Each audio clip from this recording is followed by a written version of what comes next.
Hello everyone and welcome back guys to more Knowing Wheel, where today we're here back for episode 54 of the Formula 1 based podcast. As always, I'm joined by Jamie183. How we doing, mate?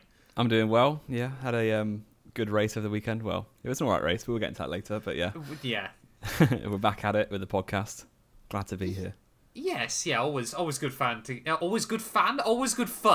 get back into it, even, I should say. But of course, as always, if you're new around here and you do obviously are interested in the podcast, please check out the links down below. Spotify is the main one. We're trying to push every podcast on Spotify, so if you could give us a follow over there, it would be massively appreciated. We've also now launched a TikTok. Yes, I'm really sort of stretching around on TikTok more and more.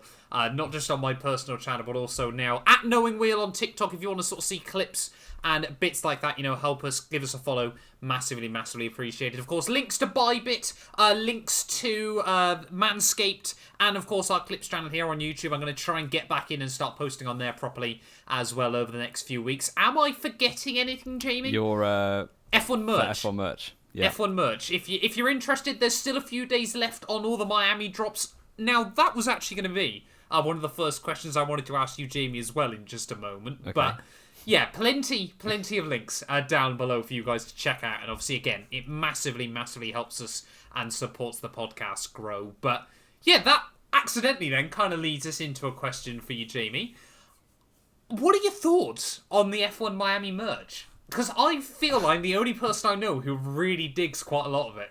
I mean, it's very Miami, isn't it? The marketing has been on point for the whole race weekend, to be fair, including all the teams individually, and F1 as a whole has really sold the show as it is. Obviously, we don't really. I was watching a bit of FP3 and it was Montoya was in Europe you don't really get the whole show thing, but in America it's massive. Yeah. So they did a very good job generally. I didn't actually look at anything from in terms of buying anything because I just didn't really want it. So I haven't looked at actual products, but generally they all looked really good. Yes, yeah, I must admit, I think it was. I mean, we've had quite a few different big launches this week, haven't we? Pre-weekend. Alpine brought some fire merch to Miami. I thought they had a couple of good bits. Shame they ruined it by bringing out a bucket hat as well, which was a bit of a shame. The other one I wanted to ask you about, because again, I feel like I'm the only person that's really vibed with this, was the Mercedes NFT livery. I really liked it. I don't like the fact it's an NFT. I can completely, again, obviously, the NFT side of things, completely separate conversation, but the actual design and the artwork they had was phenomenal, wasn't it? Yeah, it was amazing. Yeah, very good from Mercedes. Recovering the livery a little bit back to how it used to be in terms of quality. I mean, the 2020 Mercedes is just the best car look of all time. Oh, honestly. It was always, isn't it, Austria that year where they came out and someone had dubbed the Death Star music over it, wasn't it? Literally. Because Mercedes, back when they weren't a clown show. Says the Hamilton fan among us. Yeah, Hamilton and Russell. It's a painful time currently, but not only then, we'll actually get into a proper podcast discussion, Jamie. As always, timestamps linked down below if you're on YouTube.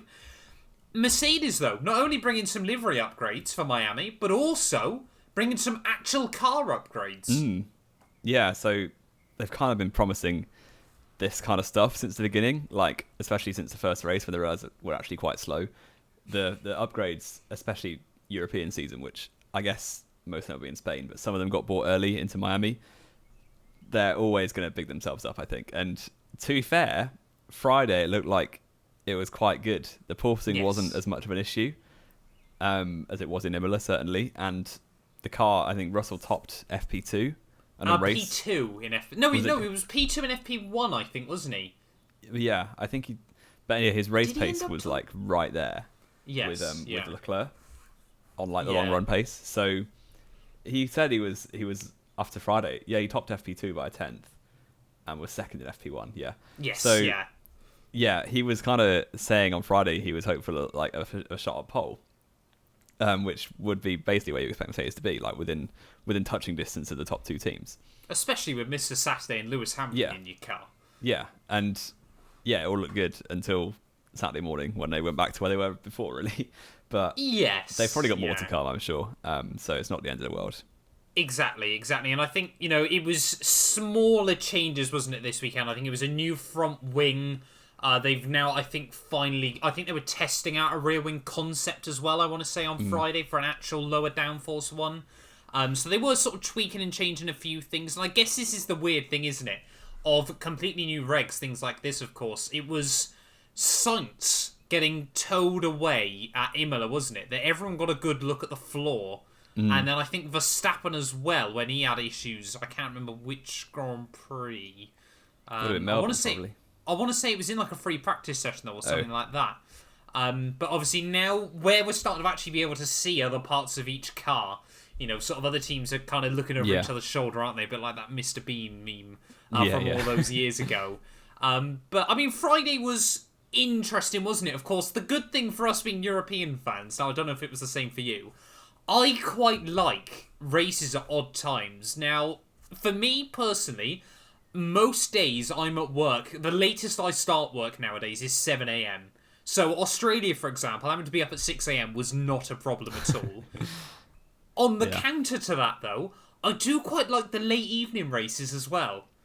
I think I prefer morning races. There's something about the Chinese Grand Prix, Japanese Grand Prix that I just like. Where they're not ridiculously early, because Australia is always a bit of a hassle to get up that early. Japan was always worse, wasn't it? No, I thought it was 5 a.m. No, Japan's a bit... I think it's 7 a.m. usually. It's a bit later than Australia. But, yeah, I don't know. I almost like getting F1 out of the way, and I can get on with my Sunday. It's weird, isn't it? Yeah. Like, I guess where you kind of dedicate your whole day to it, isn't it? Or at least for me, anyway. Yeah, obviously, it becomes like the main event. So when it's late in the evening, you kind of got nothing to do all day apart from wait. So... Yeah, I suppose. I don't know. I guess where I sort of see it is I try and plan my day around F1. But if the race is really early in the morning or really late at night, effectively I've got a whole day anyway. And then I've got a Formula 1 race in there as well, which is nice. But yeah, anyway, go back to Friday, though. Like you said, Mercedes seeming like they'd been finding some more progress. Yeah. I think overall they did make progress compared to Imola, because they're learning, aren't they? Still, and they were not the third fastest team in Imola. I don't think. Like Russell finished fourth. Yes, and Hamilton was out the points. 13th. And I remember it painfully well. I'd forgotten by now, but you have those memories burned into your brain. I do, yeah. So they definitely made progress. They were comfortably the third fastest team this weekend, which, while it isn't where they want to be, it's a good stepping stone at least. I'm not sure you could argue anyone is comfortably third fastest still. Maybe not, yeah. It's very close behind the top two. Bottas went quicker in qualifying than both of them. He did. Yeah. AlphaTauri right there in qualifying as well. Yes, yeah. They had the race kind of fell apart for him, but qualifying was pretty good. I mean, we'll get onto that in just a moment. But of course, whenever we go to a new Formula 1 circuit, obviously a lot of it early on in the weekend is just, people making... sort of small mistakes here and there. We saw Verstappen rattle up against the wall at turn 16 a couple of times. Tsunoda do it once. Latifi as well having a few issues here and there. But I think the big talking point, wasn't it? Well, the two big talking points from Friday was, again, just how quick the track was evolving and how rubbish the track surface was. Yeah. And then, of course, Sainz's big crash at turn 12. Yeah. Which didn't look great for Carlos at that point in the weekend.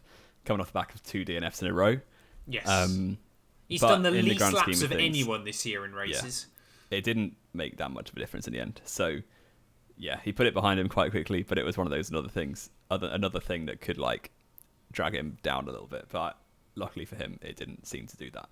Yes, yeah. And I mean, it was a horrible little corner, wasn't it? I was quite surprised, because obviously, for those of you, cheeky plug here, obviously, I've had access to F1 2022, the game, for around about a week now. And it kind of, I had no idea sort of what to expect with Miami. But obviously, going on there and just how ridiculously tight that section of the circuit is really took me by surprise. But I guess the big discussion, wasn't it? Because obviously, again, going back to pre-weekend, of course, we got the new rulings on whether drivers can wear jewellery. Have to only wear fireproof underwear, and then you're going to get checked to make sure you are all this, that, and the other. Which, on the one hand, I can understand. It's certainly a grey area, isn't it, I think, Yeah. for a lot of people. Obviously, Hamilton's now got to have surgery, I think it is, to get some of his removed. So don't want to know what Fandangle thinks he's got too going much on. information there from Lewis, but there Exactly. But it's kind of that whole thing, isn't it, of they're focusing on that. You know, they're going to be checking Seb's underwear, which I'm sure there would be auctions for millions of pounds by Twitter people. Twitter would love that, yeah. Twitter would love that one. But then when Sykes and of course Ocon made the same mistake in FP3, they're both saying we need a tech pro here. And the FIA, they're like, it's alright. It's just a bit odd, isn't it? Because, I mean, Ocon, I think it was a 51G it's over crash. 50G, which should not be happening. Especially, like, you can almost understand it if it's a really high-speed section. Yeah, not at those speeds. A low-speed section, there's no way you should be going straight into a concrete wall. Like, there's just no need for it at all. So, it's a weird one why they're buckling down on some things and then just choosing to turn a blind eye to the fact that Ocon had to go to hospital for checks. So, like, don't know, weird one from the FIA, but they like to be seen to be doing stuff, don't they? So, and I think putting in new rules is always a good thing for them. Again, isn't it? I can't remember the name of the. Is it Niels Wittich? I want to say is one of them. But yeah, I mean, they're obviously trying to sort of, I think, trying to stamp authority still, isn't it? Yeah. Within.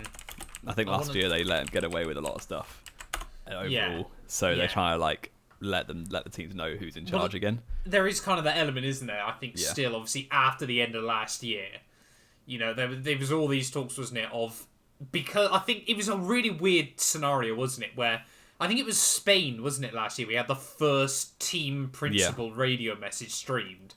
Everyone kind of fell in love with it for some reason. Yeah, everyone loved it. And then immediately it got taken way out of control. Yeah. And it should not have been broadcasted all year either, but that's a topic for another day. Exactly. I mean, if we ever get a break week again, that can be something that is discussed. But yeah, it kind of feels like, obviously, Niels Wittich, and I did have the other guy's name up, and now I've lost it again. Eduardo Freitas, sorry. They've kind of obviously come in and are kind of just there, like, we're going to tell everyone this is how we're going to run this sport. And on the one hand, you kind of respect them for that, but on the other hand, you sort of think they're only going to respect you if you listen to them as well. I think it was Lando Norris came out saying, wasn't it, that sometimes the drivers do know where the danger is. Yeah, like they do this for a living. Yeah, it's a strange one, but there we go. Yes, and I mean, obviously, like we said, track evolution was massive over the course of the weekend, and of course, track evolution means absolutely the most when you get to a Saturday qualifying session, doesn't it, Jamie? Yeah, because it's almost like being on a wet to dry track. It wasn't quite as that extreme, but it wasn't far off, where like the difference between the first run in Q3 and the second run was 2/10 easily, like just by doing the same lap. And even then, drivers were saying offline, it felt like it was driving in the wet, which is kind of insane. Especially that's pretty poor from the circuit, because at the start of a race, qualifying third is basically better than qualifying second, which shouldn't be how it is. No. But just by having the clean line, you just gain like a couple meters off the line, which effectively gets you a position, which we saw at the start of the race as well. For quite a few. Yeah. Might be jumping the gun there slightly. Yeah, slightly. We've got qualifying to go through first. Report. And Ocon, like we mentioned earlier, crashed in FP3, so wasn't able to take part. Quite a lot of damage to the Alpine. Starting last for the race. Last question mark challenge inbound. Yeah, he actually did quite well to do a last question mark, to be fair. But yeah, I didn't actually watch quali at all, so you might have to go through this bit. I mean, to be fair, it wasn't... I think for me, I was kind of expecting it to be quite a crazy qualifying session. You sort of think, new track, everyone's worried, if you make a mistake, it's all over immediately. Big congestion, potential problems down in towards the final corners, which we pretty much only sort of see badly in Q1, of course, where there were 20 cars out on 19. Circuit. Yeah, it's 19 cars, sorry, wasn't it even? But, I mean, nothing too major. Both Williams out in Q1, they always seem to be a little way away in qualifying. Whether that's the car, whether that's the fact they've gone with the Dams tribute lineup is still to be decided. Respect Alvin, he's doing well. To be fair, race pace, he is actually quite good at the moment. That is certainly on the agenda later on in the podcast. Zhou Guanyu was a bit unlucky. He got held up right at the end of his final lap. You didn't see qualifying, but Jamie's definitely got a strong opinion on this. He's been screwed over every race since Bahrain. So and he was screwed over in Bahrain with a clutch. So Yeah, it's not gone his way so far, but it'll come. It'll come. Zhou Guanyu, famously Formula One's most unlucky driver. Right now he is. 100% of your races being unlucky. I think only Marcus Winkelhock can rival that. Okay. I could have sent us so far down the rabbit hole then. That would have been incredible. I guess the only major shock then at Q1 was actually Kevin Magnussen. Yeah, Haas, they're very weird, aren't they? They're just like, you never know what to expect with Haas going into a race weekend. And this one, it seemed like they were a bit more off the pace than they have been at times, but also Australia, they were like 9th fastest. So yes, yeah. And I think this is... It's sort of the midfield summed up, isn't it, really? Like, it's so tight that you can get one thing wrong, like your drivers are having an off day, or you get a setup slightly wrong, and you're suddenly going from, like, 8th to 18th. Yes, yeah, and this is exactly the point Gunther Steiner's been trying to drive home over the last few races. You know, that midfield is insanely close. I mean, this is actually what I said pre-season, wasn't it, Jamie? I want every team to be able to fight for points each weekend. And you're getting it, to be fair. And so far, we're still getting it at the moment. Moving into Q2, though, I think this is where we saw probably the biggest shock of the weekend. And that was George Russell not even able to match his FP2 time. Yeah, despite the track evolution that we just spoke about. Something went really backwards on the Mercedes overnight, and... Yeah, it's weird. They said they didn't change the setup much. Yeah, they didn't change anything. Maybe it was track conditions. It got a bit hotter, didn't it, on the Saturday? But even that, everyone thought was going to play towards Mercedes' hand. This is why they seemed to be doing quite all right most of the weekend, was because the track was that warm. It was just very, again... And this is the odd thing, isn't it, with Mercedes? Because I know I get asked by sort of family and people at work and things like that going, oh, you know, George struggled in qualifying, didn't he? I'm sort of there like, Mercedes is still trying to learn, isn't it? Yeah. That's the big thing at the moment. So I think that's what they were so good at in the previous 8 years. Like, they always knew what to do when their car was struggling, bar like maybe a few races in 2018 at the start. I genuinely was going to argue the opposite, to be honest. Mercedes have never really been in a position where they've struggled, so they haven't needed to learn I guess in this they don't way. need to learn that quickly. Like, for example, Singapore 2014, when they had issues, they didn't really get them sorted the year after. No. That's they the were only just fast enough to win in 2014 anyway. That was just the only sort of big example, isn't it, of Mercedes really struggling. And I guess this is the thing as well, isn't it, when people obviously go, oh yeah, you know, George had a horrible qualifying session.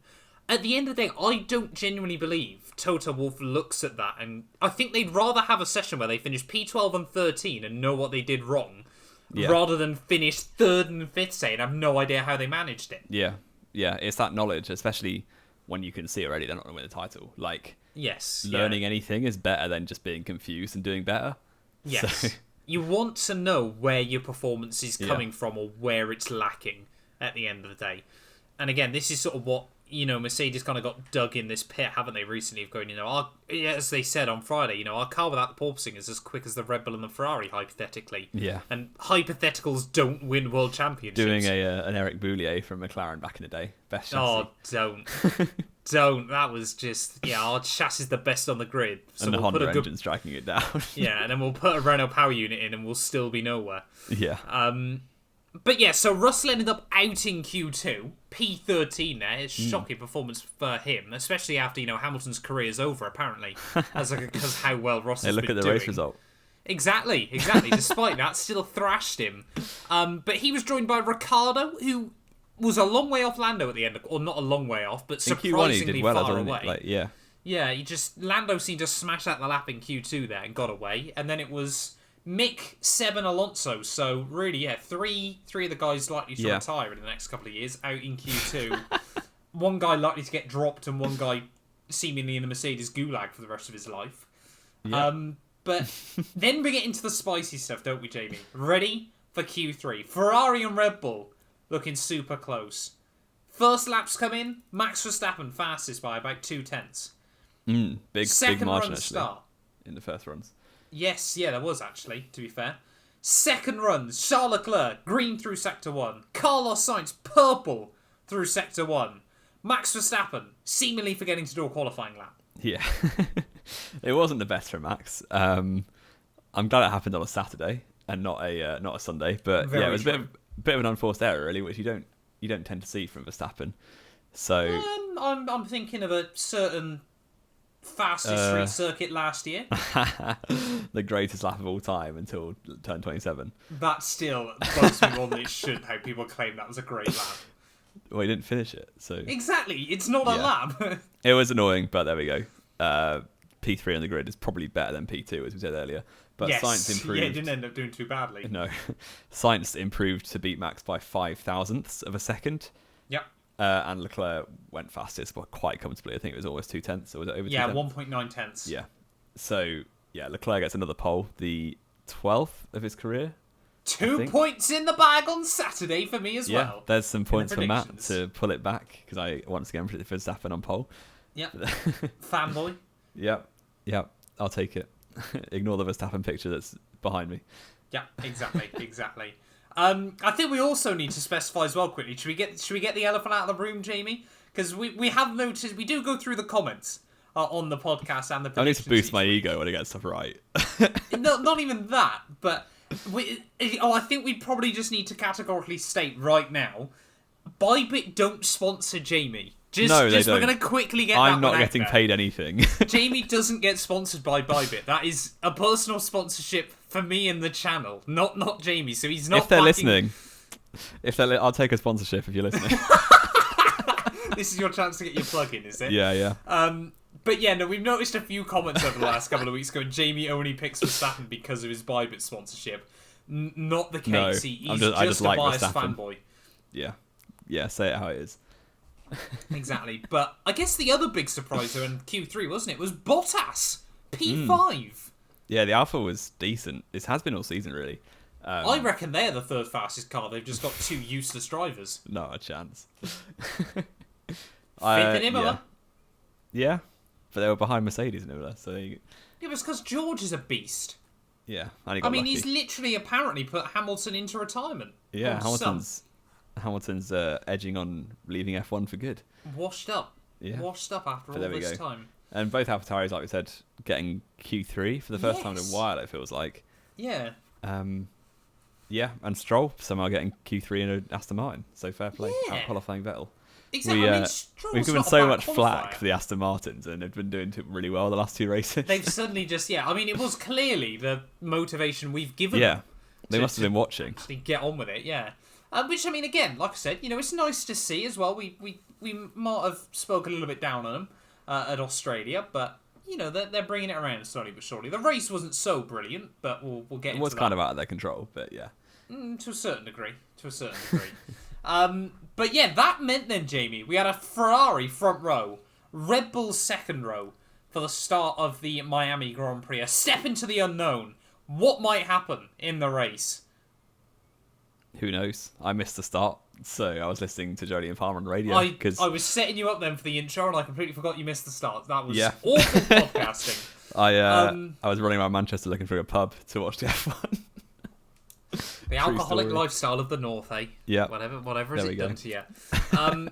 To be fair, I also completely forgot there in trying to set you up to talk about the race start. Both Aston Martins, seemingly with fuel issues pre-race though. Yeah. I thought it was a hark back to Hungary last year. But but they just forgot to put fuel in the car yes, in exactly. time. So they both had to start from the pit lane, which ruined their, I think, were they 10th and 12th? 10th and 12th. Yeah, that was the words. Yeah, where did they qualify? In 10th and 12th. Yeah. Bang on the money. there we go. But it ruined it and made them start both from the pit lane. So not the best from Aston. These little issues they're gonna have to iron out because there were definitely a lot more points on the table than they got. So Yes, yeah. bit of a shame Exactly. for the drivers, but it's a team error. So Yeah, and there was kind of that element as well, wasn't there, of, to be honest, you think new circuit, odd first section, perhaps being out of the way actually isn't such a bad maybe. thing. Because, we saw... The start wasn't too dramatic, was it? We saw, again, like we said, the big talking point was how badly were Perez and Sainz going to get screwed, starting on the inside for turn one, on the dirty line. Perez didn't do too badly. Sainz, however, did get mugged by Verstappen off the start, it wasn't which I even wasn't surprised by. There wasn't even the launch though. Was the interesting? No, it not was fairly particularly. even. Verstappen maybe got the slightly better launch, but it was really on the brakes into turn one, which I guess also comes down to having the racing line. But yeah, it was a really good move from Verstappen, straight up into second place, and then kind of fell into the common pattern that we've seen this year, where Leclerc and Verstappen just drive off, which they did pretty quickly for everyone else. Not at too much of an extreme, though. Perez and Sainz, I don't know whether it was a combination of new venue or what, but early on, Perez and Sainz were doing pretty well. Yes, yeah, there was a bit of that early on. I mean, the other sort of big talking point, wasn't it, was, of course, Fernando Alonso and Lewis Hamilton, 2007 rivals, back at each other again with some contact at turn 2. Didn't really affect him much, but it very much sort of, again, correct me if I'm wrong here, Jamie, you know, perhaps there's a little bit of fanboyism one way or the other. I'm happy to admit it if it is the case. Did kind of seem like, to me, Alonso was putting his nose in somewhere it didn't belong. Yeah, it was a weird one. It was like, front right to rear left. So he was never really going to make the move. I don't think he kept the wheeling because it was Hamilton. No, of course not. But yeah, it was a very optimistic one from Alonso, but luckily nothing happened due to it. So. No, I mean, it did push Hamilton back a couple of places, and Alonso basically spent the whole afternoon trying to do bump and runs, I think. Yeah, it wasn't the best clean drive from Alonso all race through, really. No, but all part of El Plan, isn't it? Yeah. At the end of the day. But yeah, so Hamilton sort of got relegated from 6th down to 8th there. He was kind of wrong place at the wrong time at turn 1. And obviously, locked up and then was out of shape and then got hit and all this, that and the other. But did very quickly start to make progress again. I think he was straight past Gasly, straight past Alonso. Yes, by lap 3, he'd already was back up to where he started in the GP. To be honest, most of the race was pretty dull. I guess the only sort of things we had early on, wasn't it, was the hard tyres weren't really working. Zhou Guan Yu had to retire. Russell got passed by Albon. Because of the hard tyres. Williams better than Mercedes confirmed. Joe just overtook Ricciardo for 13th place, and then his engine broke. So, ruined chance of a points, because he was doing pretty well. Pace was there, as we saw with Bottas. So, could have scraped a couple of points by the end, but there we go. Yeah, that unfortunately, like we said, the unluckiest ever F1 driver, Zhou Guan Yu there. But we did get, albeit briefly, a battle at the front, which was nice. Yeah, it was pretty exciting, actually. I think, as soon as Verstappen got inside the DRS, it was kind of a matter of time. Yes, with the straight on speed of that Red Bull was very helpful, which is the first time in about 12 years that it feels like Red Bull's quick on a straight line. It is kind of mad, isn't it? Yeah. It just doesn't seem right. No, it's like we've been so used to them going to Monza and suddenly not being quick anymore, but from back in the early 2010s. Yes, I mean, it's weird, isn't it? Sort of when you look at it. Like, if you compare... I'm trying to compare, let's say, F1 2022 to F1 2018. Red Bull are 2018 Ferrari. Yeah. Ferrari are 2018 Mercedes. And Mercedes are 2018 Red Bull. That's actually true. It's really odd. Yeah. But hopefully that doesn't mean that Leclerc's going to win the championship. But Verstappen's miles better than Vettel, so that's fine. There we go. See how many bites that one gets, despite it being a fact. I was going to say, it's knowing wheel, Jamie, and you've known some wheel there.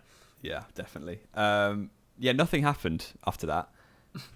It's true. Max got into the lead and drove off. And that was kind of it for about 40 laps. Well, the only other thing we had, wasn't it, was Alonso after trying to murder Hamilton on that one, then tried it again on Gasly.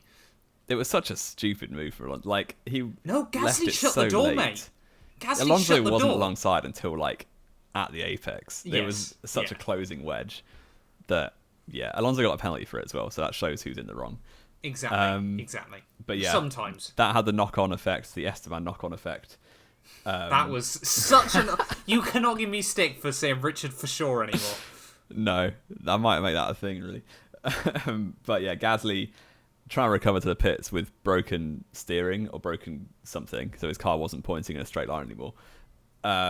Accidentally took out Lando Norris. So that actually caused something to happen. Norris had a very high speed spin, it felt like, but didn't hit the wall somehow.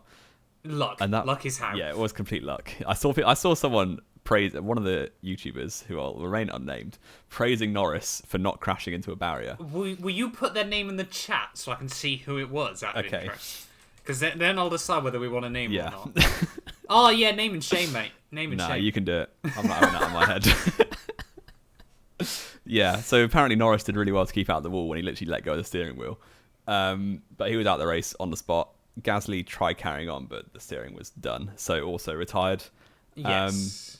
So, yeah, not the best for either of those two. Alonso got a 5-second penalty, as we said, for causing both of those incidents, really. And that caused a VSC. And then the safety car about a minute later. Yes, Some people tried taking advantage of. I'm a bit confused as to why they didn't all do that. I think it was the lack of tyre choice was for quite a lot of them. And bad timing around the lap. I think a lot of them were still worried about going offline, wasn't it? Yeah, maybe.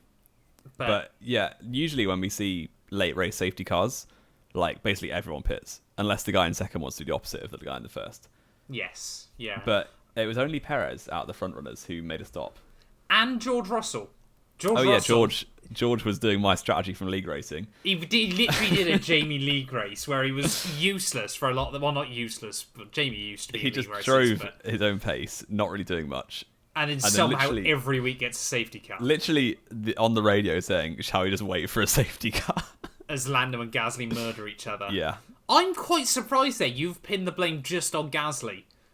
For what? It was Alonso's fault. No, the crash with Lando. Well, his steering was broken, so he was turning right and his car was going straight. So it wasn't deliberate. But he was going left. To be fair, I thought it was 50-50. Well, it was a racing incident. No one got a penalty, but it was because his car was damaged, I think. But I kind of felt that Lando had come towards him as well at the same time, to be honest. Yeah, maybe. It was a bit... They sort of went to each other, but yeah, neither of them were going to amount to much for the rest of the race, to be fair. So it didn't really matter. No, and to be fair, like we said, it meant that for the first time in like 30 laps, something had happened in the GP, which, to be honest, we were quite thankful of, and I think the Miami hosts were probably very thankful of as well, because it had really turned into quite a procession up to that point. But it did mean lap 46 then, Verstappen, still in the lead. We then had Leclerc right behind him, Sainz in P3, and Sergio Perez, 4th place, fresh rubber. Surely he's going to be able to win this one. Oh, we forgot to mention Perez's engine issue, by the way. That was hampering him all race. Yes. How did I completely forget about that? Yeah, that's weird. Matt did the notes this week, so there you go. I do the notes every week.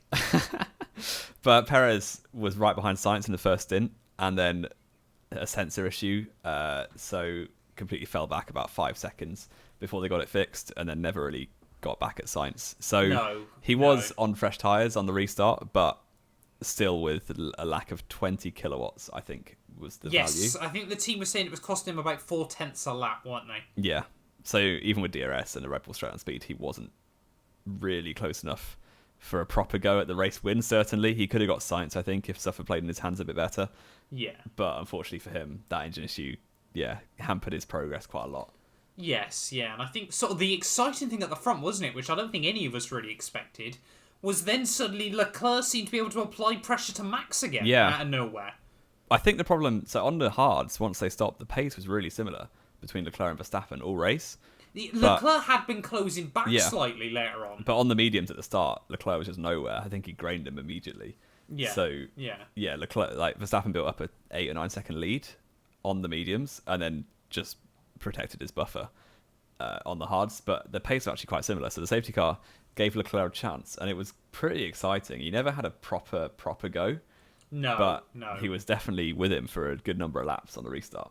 Yeah, and I think this was the thing, wasn't it? Ferrari was that much better through the corners, which meant Leclerc could stay closer, but he just couldn't gain anything or anywhere near enough down the straights, didn't he? Yeah. But we did get a lot of carnage behind them, didn't we? Yeah, the midfield was going mad. Felt like every time it just cuts to a Haas and an Aston crashing into each other. I mean, Magnussen and Stroll is not a good racing combo. No. Let's be fair. You've got Mr. No Awareness and Mr. I'm just going to be a dick respect. to everyone. It was always... I mean, I think they both got warnings for weaving on each other, didn't they? Yeah. I think they came together about 3 times. And Vettel passed both Haas's, or he passed Magnussen with a really good move, and then a lap later it cuts to Vettel behind both Haas's again. Yes. It's like, how's that happen then? Yeah, we couldn't really work out exactly what was happening later on in the day. We then also had George and Lewis battling it out for battle of whether George is decent or Hamilton's washed up, apparently. Which the funniest bit about that still was Valtteri Bottas in front of them. He'd been 5th pretty much all day long and had a fantastic run.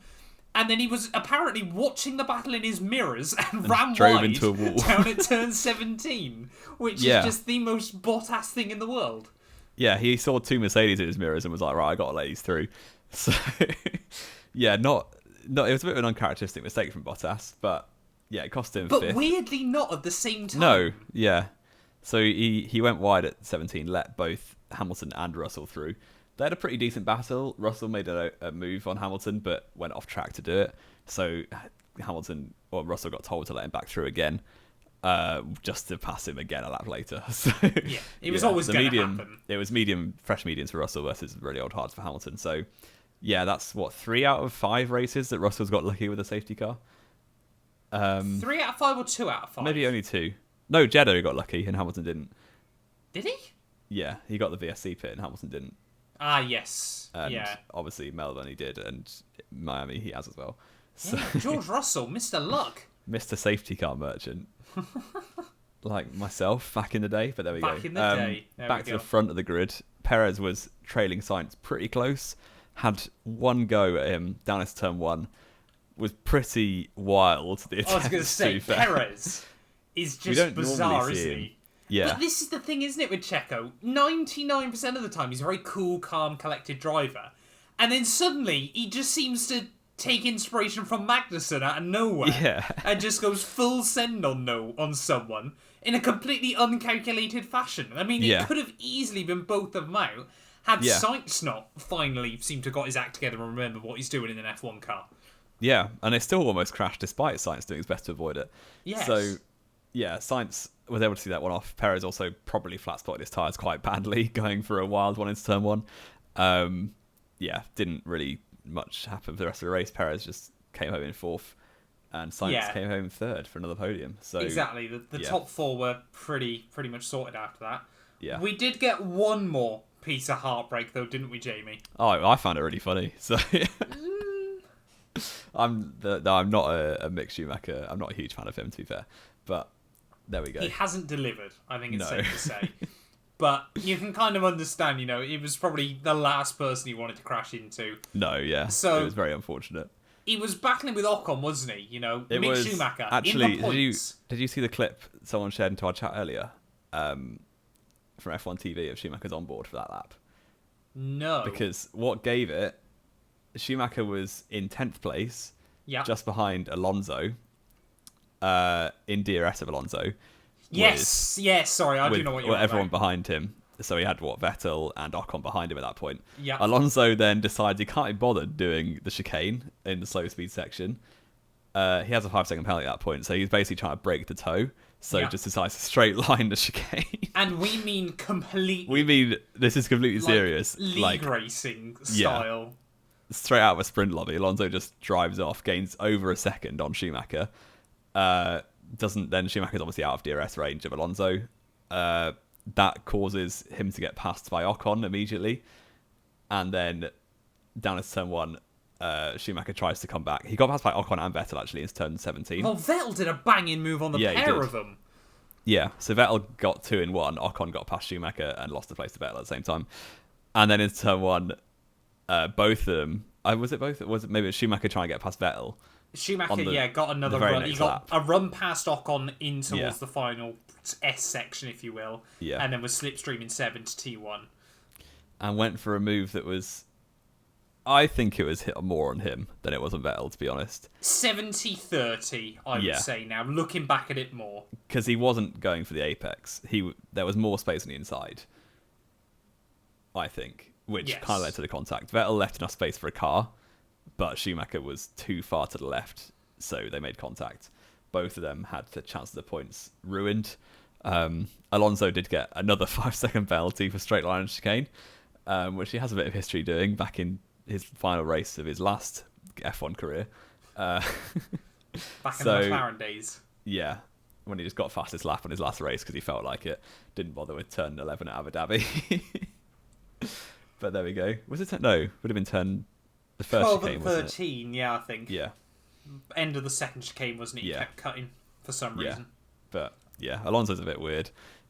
Schumacher and Vettel taking each other out and then having a joint interview again at the end, which was quite amusing. that left Ocon to pick up P8 from last on the grid. Yes. Which he did get quite lucky because he was basically anonymous all race and then went on to softs at the end with a safety car. He kind of just appeared there, didn't he, out of nowhere in the end? Which was an underrated drive, looking back at it, to be fair. He's been very good this whole season, to be fair to Ocon. He has. Somehow Alex Albon does the same thing, just appears in P9, like he did in Australia, really. Apart from P10 back then, obviously. But well, he was P10 on the road, wasn't he? But obviously Alonso's penalty. Alonso's. And Stroll picked up a point from the pit lane as well. So, yes. Yeah, a lot of good drives from the back, to be fair, to all of them. But, I mean, if you include Mick as well there, 6 DNFs. Obviously, I know Mick Schumacher made it to the end. And Magnussen stopped but effectively at the end he was as well. out of it. Yeah, Magnussen stopped for some reason. I think he crashed into Stroll. Probably. For about the 5th time that race, probably. Yeah, so he was initially classified as a DNF, but then eventually did get classified as a finisher, which saved our fantasy teams quite a few points. It did. It did really save our fantasy teams a few points, which we'll discuss in just a moment. But, yeah, I mean, looking back through then, of course, Max Verstappen taking home the win ahead of both Ferraris and Sergio Perez. Merck's 5th and 6th there. Russell got the better of Hamilton once again. And then Bottas kind of avoiding all the carnage going on behind him whilst trying not to hit any more walls. Ocon, Albon and Stroll ran out the top 10 there. And then Alonso, Tsunoda kind of had a quietly disappointing afternoon in the end. Ricciardo as well was pretty much nowhere. And then obviously Latifi kind of just Latifiing. He pit onto a set of mediums later on in the afternoon and was still losing time to the cars in front. Which he was a pit this stop was behind, before the safety car, wasn't it? Everyone made their first stops and Latifi was still last. Yes. That's how Latifi it was for him. Exactly, and then Mick Schumacher did drag a wounded car home for P15 there. I had a K-Mag, Seb, Gasly, Norris and Guan Yu Zhou all not making it to the checkered flag there. Disappointing afternoon for AlphaTauri, I think it's safe to say, as well as McLaren, both cars of course. In the top 10 as well. Yeah, I mean, was they the only two teams that didn't score? No, Haas didn't either, sorry, yeah. So, I mean, 7 teams scoring points isn't crazy, but not bad either still. No. At this stage of the game. Again, Williams getting more points on the board. Aston Martin getting more points on the board. You'd love to see it. I'm really worried that we could see by the end of the year, Haas still end up last overall, despite having a fairly decent car. I don't think so. I'm not If Schumacher gets his act together, they should beat Aston and Williams. Wouldn't surprise me if they didn't. Put it that way. They've got a better car than AlphaTauri as well at the minute, I think. It, again, like we say, it's very, so difficult very tight, to call, isn't it? Yeah, it's a weird one, but there we go. Constructors-wise, I'm just having a look quickly at the So they're 9 ahead of Aston and 12 ahead of Williams. It wouldn't genuinely surprise me. It's a long season, but if the pace stays as it is now, I don't see them losing to those two teams. Yes, yeah. But I mean, it has to be fair, that race weekend's results have made things rather interesting as well. 19 points now, the gap between Charles and Max in the championship. Yeah, less than a race win for the first time in a while. Yes, yeah, that gap's definitely coming down rather quickly. 6 points in it between Ferrari and Red Bull as well, which is certainly getting interesting. And I just always find it weird how Mercedes have had such an awful start to the season, yet they've still got more than twice the points of anyone behind them. Yeah, because everyone else has only really been having one car do anything. Yeah. So it is completely at the moment, isn't it? Having easily the 2 best drivers of those 7 teams, isn't it? Yeah. Because you look at McLaren. I should say, including Mercedes. Like, genuinely, all of those teams, you've got probably an 80% point scoring by one driver. Yeah, you've got Lando carrying McLaren, Bottas carrying Alfa Romeo, Ocon weirdly carrying Alpine. Yeah. Tsunoda, to be fair, has done very well against Gasly this year. Gasly's got mad unlucky so far with DNFs. Not helped, I completely agree, but Tsunoda completely had the pace over him in Imola. Yeah, he did, to be fair to him. And then... But, yeah. Haas is only Magnussen. Only K-Mag scored. Aston's quite equal, but the car's just not there. And Williams is only Albon. So. Yes, yeah. I mean, it is really a case of hopefully Mick Schumacher scores this year. But I mean, if I He's say got Latifi, to at some point. If I say Latifi won't score this year, we'll do an Aston Martin and suddenly come like P8 next week. Latifi won't score unless we go to the Hungary. Yes, exactly. Yeah, we'll wait and see. We'll wait and see, won't we? Driver of the day, then, Jamie. Who are we going with? I'm going to not give it to Max, so the comments shut up. But please do comment your drive of the day below. Yes, yeah, please. I'm going to give it to Alex Albon. I think he did really well. So It's a very good shout, isn't it? I think sort of looking through the grid, there's definitely a few notable ones, isn't there? Albon is one of them. Stroll as well, for a man that we often give a lot of grief to. Last to points is not bad going. Ocon as well, pit lane to points as well. Kind of was his own fault that he was didn't do qualifying anyway. Who's that, sorry? Ocon. The only reason he was last was because he crashed it in FP3. Yeah, but it was an unlucky crash still, wasn't it? To be fair to him. George Russell as well, to be fair, got lucky in the end, but it was his own strategy call. So you've got to give him some respect there. I think I am going to say... I'm going to give it to Esteban Ocon. Quiet, decent drive for my driver of the day. Fair now, enough. There we go. Let's get in to the more important stuff. We haven't revealed this to each other yet. No. So I feel like you've probably beaten me.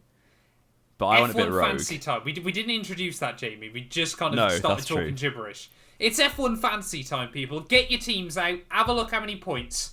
Here's the question, Jamie. This week, how many points did you score? Now, I backed the driver streaks and the race streaks and stuff. Yeah. So I made quite a few changes. Now, have you picked consistent drivers who have finished every week? No. You're going to struggle to pick up streaks. That's why I've been sensible this year. No, but you get them in when they're about to get their streak. That's the thing. Right. Okay. But it didn't really work because Alonso then didn't get his quality streak because he went out in Q1 and Q2. Yeah. But I got 202 points. Oh! So you've probably beaten me. Oh! I got 197. Really? No, I got 241. No, I was going to say, that's trash. 241. Right. Nice. I think that is my best score of the year so far, I want to say. It was quite a kind week for F1 Fantasy in terms of the popular picks. Did quite well. Yeah, this was definitely my best score so far of the year. I mean, I'm still not 100% sure how Leclerc got 100. Oh, no, it must have been obviously from bonuses, wasn't it? Yeah, he had a quality and race streak, so Leclerc was the best turbo. Though, newsflash, he's above 19 million now. So you can't turbo anymore. He's still turboed on mine, apparently. Maybe if you don't update it, it's okay. Yeah, he's still turboed on mine. Oh, you can. Oh, maybe it's 19.1 he has to get to then. And looking towards Spain, I've got streaks on Perez hopefully going to come in, and on Ferrari, which would be nice. Yeah. So, I went rogue. I chose this was the race to get rid of Ferrari as a constructor. So my team ended up being Verstappen, Leclerc, Russell, because he had a quality streak. No, he had a race streak, sorry. Yep. Alonso had a quality streak, which he didn't get, and Magnussen for the budget. And Alfa Romeo was my team. I'm trying to work out how... So you've basically got Perez instead of... Sorry, you got Verstappen instead of Perez over me. Who was your team, sorry? Verstappen, Leclerc, Russell. No, who was your team? Oh, sorry, Alfa your Romeo. constructor. Alfa right, okay. That's where you've saved a lot of money then. Not a bad shout, to be fair. Alfa Romeo, I think if they can get their second driver doing in terms of budget, they're okay, but they're nothing compared to the might of Ferrari. No, exactly. Or Red Bull, but you can't really afford them. Yeah, I mean, I've kind of accidentally now got a quietly consistent lineup, haven't I? This is why I've been scoring good points all year. I've got Leclerc, Russell... I mean, I haven't changed mine still. I've got Leclerc, Russell, Perez, Albon, Ferrari, and Magnussen still, which, I mean, all of those... Albon's been a good shout, to be fair. Albon has been... Since I put him in, he's scored points in 2 of the 3 races. Yeah. I've done well putting Albon in my team. I think you're probably ahead of me overall then. Annoyingly. I dedefinitely am, because there were like 3 points between us heading into this week, wasn't it? Let's head over then, Jamie, to the league. 4,393 of you now in. We're trying to hit 4.5k. Get yourself involved. Links down below. This was by far and away my best week so far of the year. 241 points, like we said. Do you want to do our top 10 from Miami, or do you want to do our top 10 from the season? I'll do the top 10 from Miami. I've got it open. Okay. So, there we go. We've got Aman C in first with 375, which is an awful lot of points. Verstappen, Megad, Leclerc Turbo, Red Bull is the team, so that's a lot of money, and then Albon, Bottas, and Magnussen. So that's a lot of points. 3 not bad choices, to be fair. He's done well. I don't think you could do much better than that, to be fair. And then, so that was first place. Second place got 14 less with Ben D. None of these teams have good names in the top 2, unfortunately. That was, again, Verstappen, Mega, Leclerc Turbo, Bottas, Magnussen, Ferrari and Ocon were the differences for the other one. So, yeah, not quite as good, but still second place, so fair play. All of the top 10 did use their mega, I assume, on Verstappen with Turbo Leclerc. And yes, indeed, third place with Chris Y as well. Did the same thing, but had Stroll. Relentless Comics Racing, Oliver T in fourth. Did the same thing. Verstappen mega, Leclerc Turbo with Bottas, Ferrari, Alonso and Magnussen. Fifth place, we had Natalia M with a risky team, so paying off this race. And also had Gasly with DNF, so that's unfortunate. Could have done a lot better if you had even like Sonoda, which, yeah, unfortunate for that. Scuderia Wickham in sixth from Canada. And then we've got Sid V, Latrina P, and Sim F, and Zonda D rounding out the top 10. Good. Congratulations to all of you if you made it into the top 10 this week. Has meant, though, Jamie, we've got a bit of a shuffle round overall at the top of the league. Larry T now on top, 1,228 points. Now, I've just had a look on the global league. He's about 250th in the world. Wow, fair which play. Is kind of mad when you look at it, because I think, there's 1.5 million people now in the global league. Yeah, 1,228 points for him. He's actually got a little bit of a buffer at the top there. He's not got Leclerc either in his team. Wow. He has not got Leclerc. No, you're absolutely right. He did Mega Driver this weekend. He had Verstappen, Perez, Schumacher, Magnussen, Bottas, and Red Bull. So he's gone Red Bull, Haas, and Bottas. Yes. And that's a fair play. Exactly. It's a gamble. It's a gamble. Willem, P2 overall, though, 1,210. Ahead of Ray T, just 1 point further back there. Andre G, 1,207, ahead of Edward C. And then Oliver T, who you just mentioned, sixth place overall on 1,200 points on the nose. I'm going to pronounce... It's not Guilherme, is it? It's Guilherme. Guilherme, sorry. I'm For always our going to get it Brazilian wrong. listeners and Portuguese listeners. He is Portuguese. Yep, 1,189 points there. And then we've got Argelia on 1,185 there. Tied with Chris Y. And then it's Jerry B. Hair? I don't know. I'm probably going to butcher that. I'm so sorry. The Argentinian rounding out the top 10 there as well, overall in the league. So congratulations again. If you're in the top 10, let me know, or let us know even, I should say, where you're ranking now overall as well in the league. Where are you ranking, Matt? This was what I was just about to ask you, Jamie. How many points are you on overall now? I'm on 989.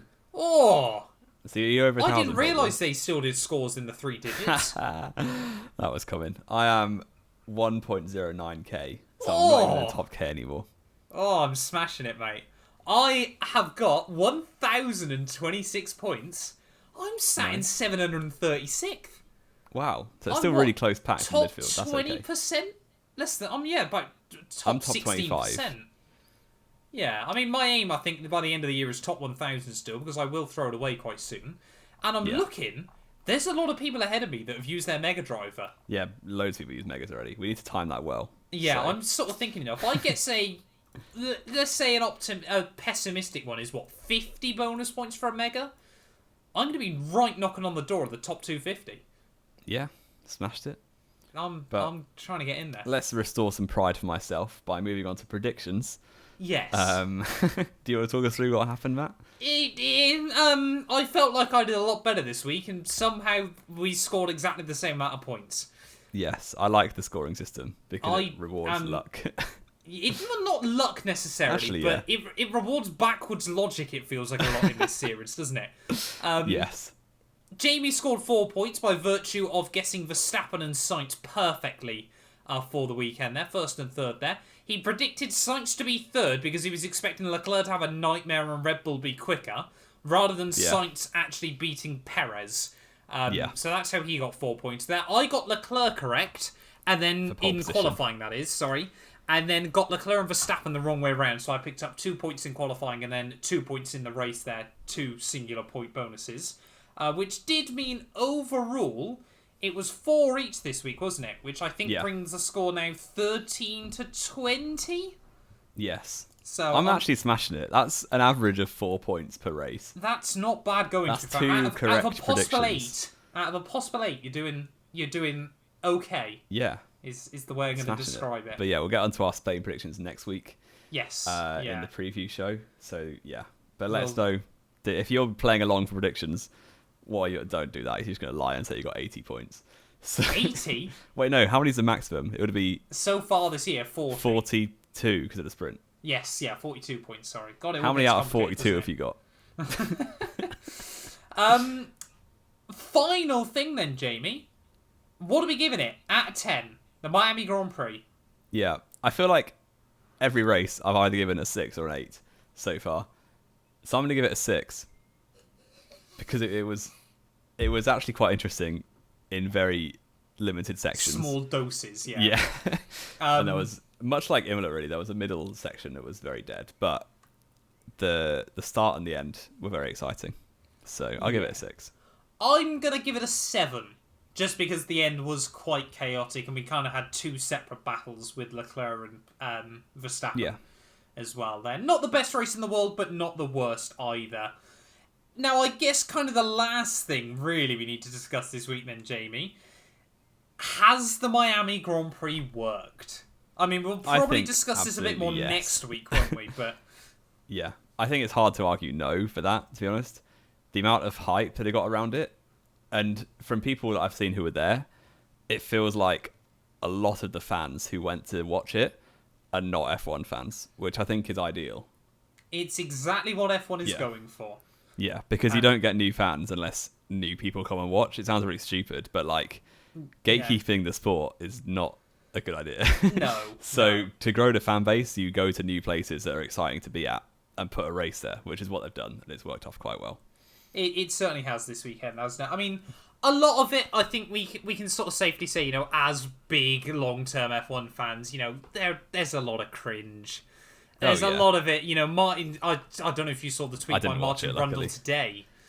I did, his yeah. tweet earlier on, sort of saying he's always hated doing the grid walk, and weekends like this weekend, you can't blame him because he's stood there with some DJ Khaled going another one. He's got no idea who he is. Obviously, when you go to like Silverstone and stuff, you know, you've got people there that you can kind of get the sense of trying to find Martin as well. Yeah. But yeah, I think we can moan about the cringe, everything like that. But at the end of the day, Formula One isn't trying to target you or I. They've already got us locked in. No, exactly. We'll sit through it and moan about it on a podcast. But at the end of the day, they're targeting people they need to. And as a shareholder in Formula One, you must be getting stonks. That. No, I'm not. We won't talk about what the market's doing at the moment, Jamie. Never mind inside Formula One, just generally. That'll be the next podcast. Yeah, Matt has to sell everything to be able to run the podcast. Matt's doing this from a box next week. Yes, exactly. But anything else to add though, Jamie, before we round this one out? I don't think so. I think that's basically everything. No, I think we've done pretty well, haven't we, this week? Our final sort of single header event, done and dusted, unless, of course, Russia doesn't get a replacement. We're in for a long season now, aren't we? It feels like this is kind of like the prequel, doesn't it? And now we're really getting into the nitty gritty. We've got off weeks, but we've got off. Yeah, but we've always got a double header now, which is kind of mad between now and the end of the year. Like expect some long podcasts. Yes, there's going to be a lot of podcasting to get through over the next few months. But thank you all so much for listening nonetheless. If you have enjoyed, please do make sure you leave a like, get yourself subscribed. Like we said, links to Spotify, TikTok, clips, everything like that will be down below. You know, Bybit as well, a massive thank you to them. And then obviously F1 merch as well. You know, like we mentioned, a few more days to pick up your F1 Miami merch as well. Get yourself involved if you want some of that. It's greatly, greatly appreciated. You do really help support the channel. Thank you all so much for listening, and we'll be back next week then with more Knowing Wheel.